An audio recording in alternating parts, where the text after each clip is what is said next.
Hello and welcome to a special webinar from the Furniture Makers Company, the City of London Livery Company and charity for the furnishing industry.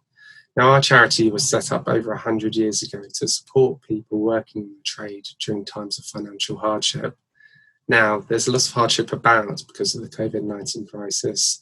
The lockdown has forced many businesses to shut, and as a result, put many employees on furlough, and sadly now we're beginning to see redundancies in some businesses. Now the charity is here to support people working in the trade through this difficult time, and we do that by awarding personal support grants, financial grants to help bridge the gap between finding another job or perhaps applying for some benefits. Now you may have some questions about what support we can provide you. Now, today's webinar is going to hopefully answer some of those questions, and during which you'll hear from our welfare officer, Sue Dean, and she'll go into a bit more detail about the supports we can provide. Can you go into a bit of detail about the support the charity is providing people in the trade at the moment? Well, we've been extremely busy dealing with a huge increase in applications for people working in the industry, which is welcome. This is what we're here for. We have been working with 3 specific groups. I'll go through those groups. Firstly, there are those that have sadly become made redundant that have worked in the industry. They are employees of companies in the furnishing and furnishing trades. There are people that are currently employed in the trade by companies, and they are on the furlough scheme, and they are currently not in the workplace and are on furlough pay, which is 80% of their usual pay. And those group are waiting to see what happens when they're going to be called back. And the final group are the self-employed and the sole traders. So those are people that run their own business or are contracted to fit furniture, and of those, some of those are on the government furlough scheme. That means that they have over 3 years self-assessment tax returns, so HMRC are giving them that furlough allowance, and as we know, the next round of furlough allowances has been announced now to cover June, July and August. And then there's the other group of self-employed people that have fallen through the net in that they don't have the 3 years self-assessment tax returns. And for those people, they are particularly struggling because they haven't really got anywhere to go for extra help. And we have seen a number of people that have come to us, and we are awarding grants to that group of people too. So really there are 3 groups. And of those 3 groups, we give different grants. So we give grants to the self-employed, that's a flat rate one-off grant. And for those that are in employment or have been made redundant, we're giving an allowance for 2 months initially and further 2 months on top of that. So a total of 4 months is available to those people that are employed or have been made redundant. And we have different rates. So if you're a couple, you get a certain amount of money, and if you're a single person, you get a different amount of money. So in that way, we hope we're meeting all the needs of people employed in the industry. Okay, I know from working with you that you're dealing with a high number of applications at the moment, but has there been any pattern in age, location or sector of the industry where the applications have been coming from? Yes, we have had a change in pattern. Pre-COVID, we were getting more people of the older working age life, so in their later 50s and retired people. Now that has reversed, we're seeing a lot more people of working age, young working age. So the group that are the biggest group that we're helping at the moment are aged 25 to 34. Which has been a bit of a surprise to us and something we're learning from, but is welcomed because clearly that is the age group that needs our help. And often they're the age group that have young families, so they've got particular care needs and financial needs to their dependents, so they're growing families. The next biggest group are aged 35 to 54. Again, same sort of reasons. Often they've got families and they're supporting families and dependents at that age group. The other thing we can note is that there's no change in majority of applicants are male. That's quite traditional in this industry, and there's really no change there. But really, we're seeing more applicants coming from the northwest.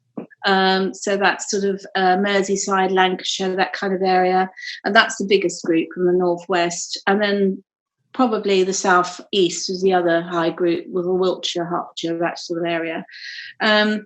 So we've changed our application form to make it easier to apply as well. So I think that's also helping us get more applications in. People are more readily able to do the application form. So we have an increase in number.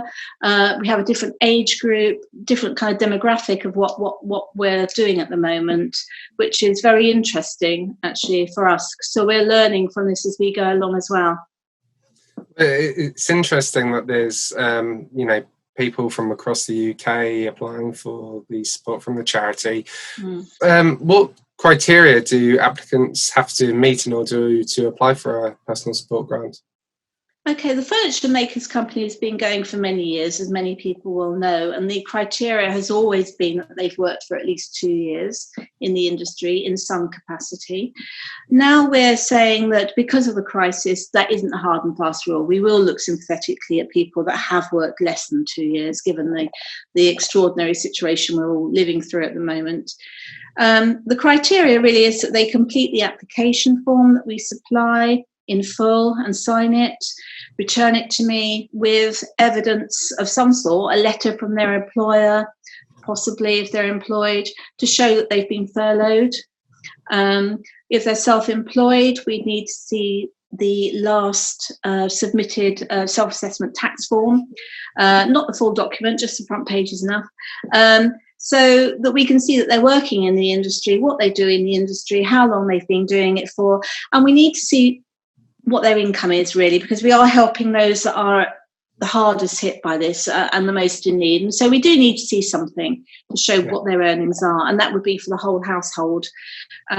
So we do ask for the last available bank statement. And that is not just to look at their bank statement, it is actually to see what their account details are, because if we are going to make a payment, it will go straight into their bank account. That's how we pay people. Okay, and I picked up, obviously, you mentioned about a furlough letter if someone has been furloughed. So just to be clear, if someone has been furloughed and they're still receiving payment through the furlough scheme, are they able to apply for a grant from the charity? That doesn't prevent them from doing so? No, absolutely. If they're furloughed and they are not in the workplace, and they are at home on 80% of their pay, and they are obviously waiting to get a letter or a phone call from the company to tell them that they can return to the workplace, then yes, they are the group that we are helping the most. Okay. And as I said, we do need to see a letter to show that they are furloughed. Sure. I mean, some people are sadly starting to be made redundant as well. And I mean, people who have been made redundant may receive a redundancy package or start to apply for benefits if they've not. Will either of those preclude someone from applying for grants? Can you still apply for a personal support grant if you've received a redundancy package? Yes, absolutely. What we would need to do is, again, the criteria applies to fill in the application form and provide all the documents that are needed. But we would also say that we do have a savings threshold. So I am aware that people on redundancy will be receiving some large payments at the end of their employment. We would need to see what that is, and then we would make a decision whether we could help you on top of that redundancy payment. We do say that anything that we give, any grants that we give, are gifts. They're not taxable. So HMRC, when you're self-employed and you're doing a tax return, you don't have to declare that money. It is a gift. It's not an income.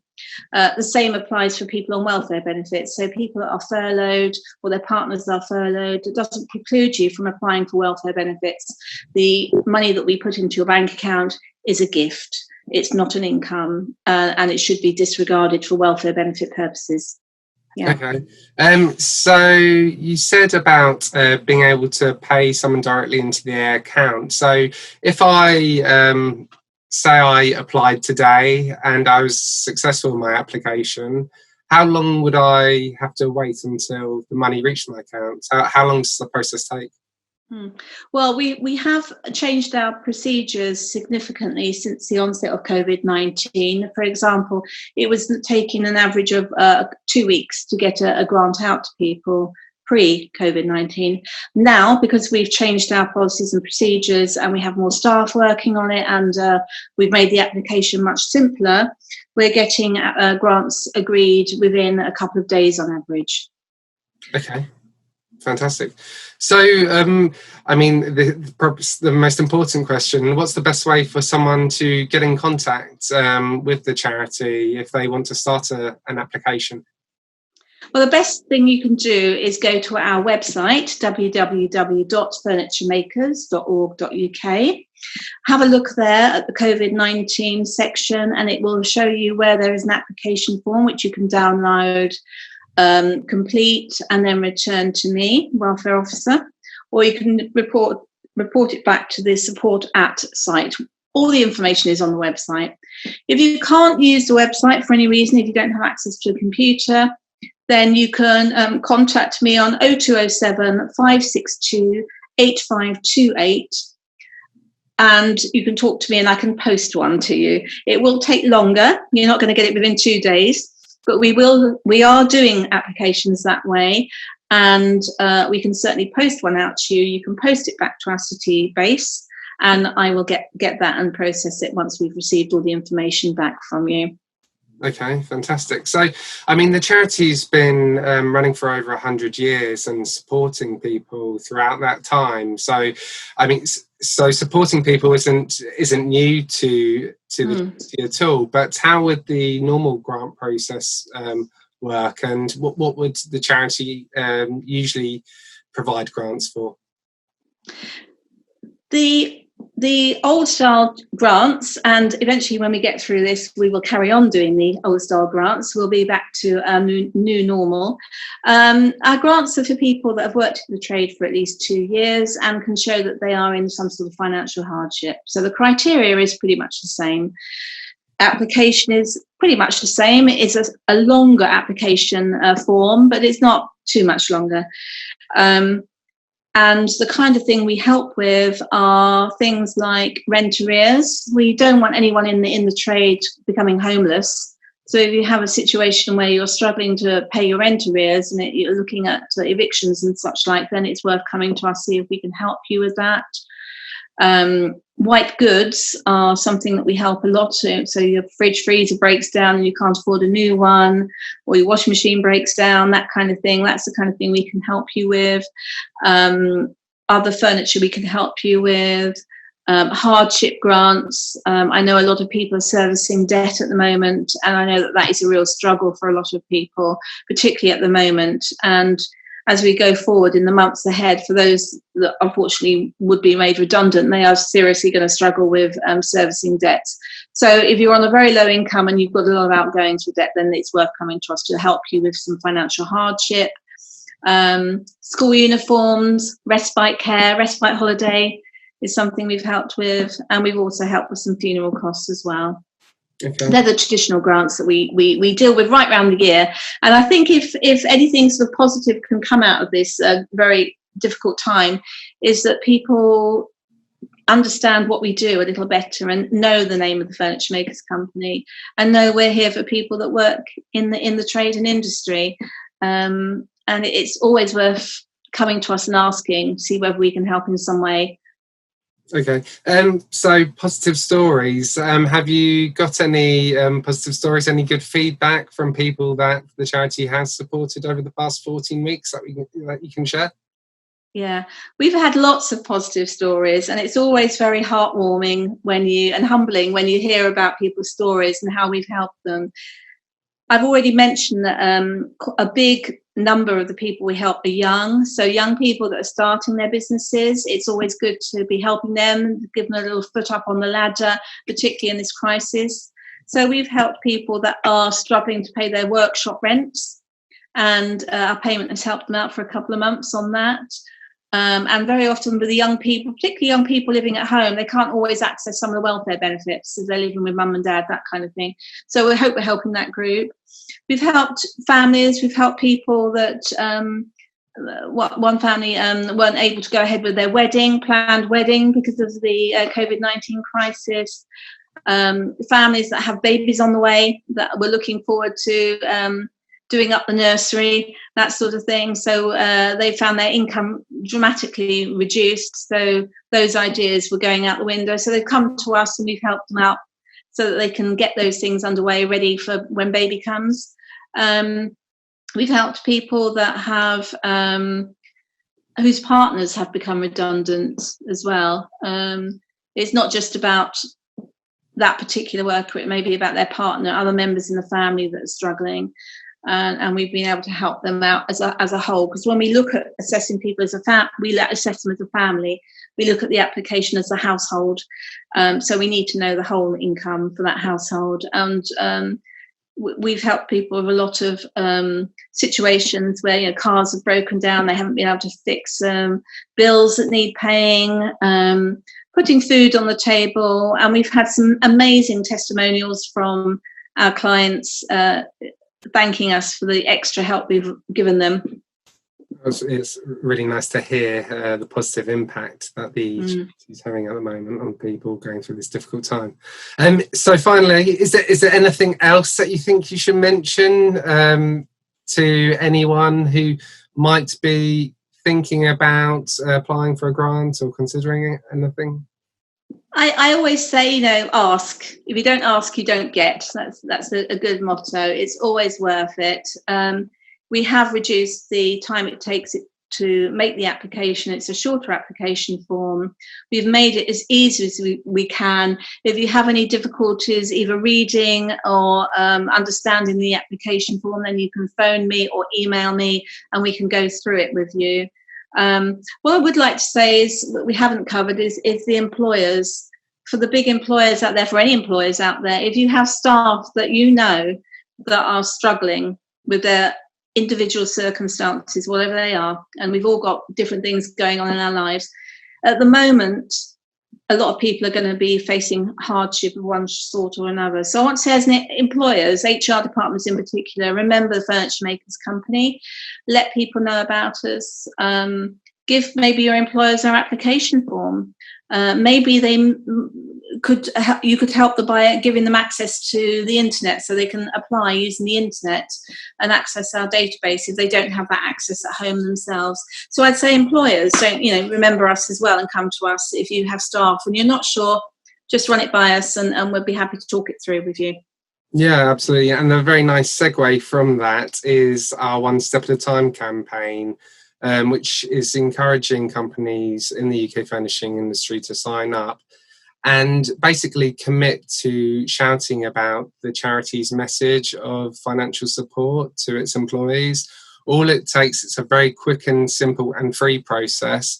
You just fill in an application form, let us know how many employees you have, tell us how you'll be able to communicate the message, and in doing so, we'll send you marketing materials, posters that you can put up in staff areas, information, regular case studies, and it's just a very easy way of letting staff at your business know that we exist. So if you go to our website again, it's www.furnituremakers.org.uk. You'll be able to find it under the Support Us section. It's One Step at a Time. Okay, so that's fantastic. I think we've covered everything that we need to. So thank you very much for joining me on this special webinar, and hopefully we'll get to help some more people as a result of this. So thanks. I sincerely hope so. Thank you, George. Thanks.